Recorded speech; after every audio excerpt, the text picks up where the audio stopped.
Hoy en Memorias de Pez os traemos un tema absolutamente distinto a lo que estamos acostumbrados, un tema fascinante y lleno de magia. Y es que hoy os vamos a hablar de mitología, más concretamente de la mitología griega. Sabemos que es un tema extensísimo y que hay un montón de héroes, aventuras, poderes sobrenaturales y demás, pero hoy os vamos a hablar de los dioses del Olimpo. ¿Quiénes eran? ¿Qué elementos controlaban? ¿Cuántos había? A esas preguntas os vamos a contestar en el vídeo de hoy. Aunque este vídeo no va de historia, hagamos una pequeña recapitulación para entender de dónde sale este casting de dioses dopados del que os vamos a hablar. Para ello tenemos que irnos a la época arcaica griega, aproximadamente durante el siglo 8 a.C., tiempos en los cuales los mitos griegos más importantes comenzaron a consolidarse.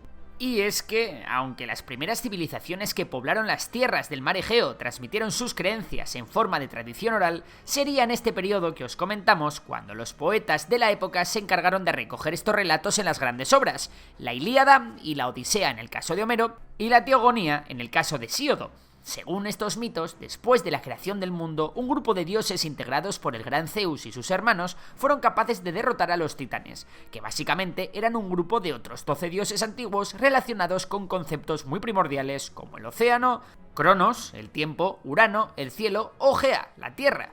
Por cierto, Zeus y sus hermanos eran hijos de Cronos y Rea, otra titán, así que lo que hicieron para hacerse con el poder fue básicamente cargarse a sus padres. Bien es cierto que el mismo Cronos intentó devorarlos también. Ya sabéis, un día normal en la mitología griega, amigos. El resultado de esta victoria en la guerra de los titanes, o titanomaquia, fue el ascenso de los dioses olímpicos. ¿A dónde? Pues al Monte Olimpo, claro. Un monte mítico situado en una región misteriosa que domina todas las montañas de la Tierra. O bueno, seguramente ascendieron a lo que los griegos creyeron que era el monte más alto de la Tierra, pero que realmente era el monte más alto de la península, situada al noreste de Tesalónica. Así, los 12 dioses olímpicos gobernarían sobre la Tierra y sobre sus pequeñas y nuevas creaciones divinas, los seres humanos. Y bueno, quien dice 12 dice 14, porque resulta que hay algunos de ellos que han sido considerados olímpicos en función de la región o el periodo. Vamos, que alguno estuvo nominado para abandonar el Olimpo. Y es que, os hacemos un disclaimer, la mitología es un lío de narices. Es imposible ordenar del todo bien una cantidad tan vasta de creencias, cuyas historias muchas veces difieren entre sí en función del origen de quien te cuente el cuento. Pero bueno, vamos con ello. El primero y más importante de los dioses olímpicos es Zeus, el señor de los cielos y de todos los dioses, el más poderoso, un tipo con muy malas pulgas que utilizaba el rayo y la tormenta contra todo el que se atreviera a ponerse en su contra y que administraba la justicia del Olimpo, gobernando sobre sus hermanos e hijos, que por cierto, a saber cuántos había sueltos. Y es que este señor tenía una cantidad desmedida de amantes y estaba más salido que el pico de una mesa. Además, el impresentable tenía una manía muy turbia de hacerse pasar por animales o plantas para violar a gente, tanto diosas como mortales. Otros dioses como Hefestos, Ares, Hebe o semidioses como el conocidísimo Hércules son hijos de Zeus. El animal que lo suele representar es un águila. Ahora pasamos a Hera, considerada como diosa de las mujeres y el matriarcado, el matrimonio, el cielo y las estrellas. Tuvo la mala suerte de ser esposa y además hermana del Rubiales del Olimpo, Zeus. Sí, como veis, los dioses griegos le daban al incesto. Hera era una diosa de la naturaleza solemne, pero muy vengativa, especialmente con las amantes y los hijos de Zeus. De hecho, parece que era de las únicas deidades a las que Zeus temía. Y con razón, pues tenía una cólera salvajísima que pagó especialmente con el pobre Hércules. Ha sido representada tradicionalmente con la vaca como animal simbólico. Otro de los hermanos de Zeus fue el dios del tutú y splash, el agua, los caballos y los terremotos, Poseidón. Un día que parece que empezó a ser venerado hace mucho en las ciudades de Pilos y Tebas al final de la Edad de Bronce, y que tuvo credos de gran importancia por toda Grecia y en especial en Atenas. El rey del tridente, del Atlético de Madrid y de los mares también tuvo un montón de hijos, como los cíclopes, el caballo Pegaso, Tritón o el héroe Belerofonte. Y en sus ataques de ira se dedicaba a inundar ciudades o a hacer la vida imposible en su regreso a casa a Odiseo, también conocido como Ulises. Como os podéis esperar, el animal que lo solía representar era el caballo. El segundo hermano, y sin duda más problemático, es Hades, el hermano mayor. Y es que mientras Zeus se quedó con el cielo y Poseidón con la tierra, a este pobre le tocó la peor birria, el inframundo.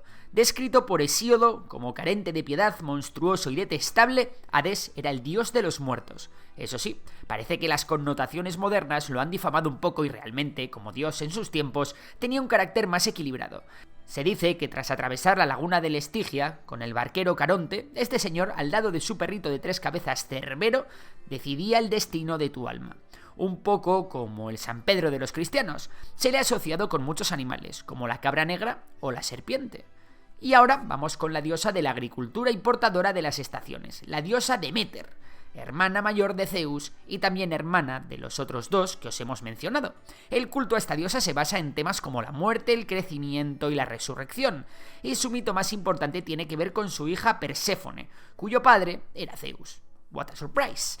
Resulta que a Zeus se le ocurrió la terrible idea de casar a esta chiquilla con Hades, que por lo que sea no tenía un trato muy agradable. Evidentemente el tipo no manejó muy bien la situación y bueno, pues terminó por raptarla y llevársela al infierno. Lo normal para un dios de la muerte, claro.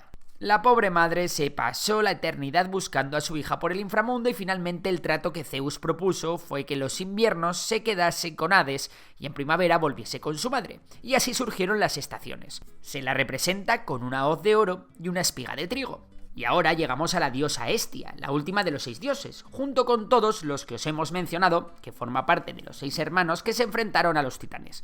Esta diosa personificaba el calor del hogar y nunca se inmiscuía en las telenovelas del resto de dioses. A pesar de no tener muchas intrigas, Hestia era venerada en todos los hogares. Quizás era la más espabilada con los líos que se traían todos. Es curioso porque forma parte del panteón principal, pero hay muy pocas representaciones de ella. De hecho, ni siquiera es citada en la Odisea, ni en la Ilíada de Homero.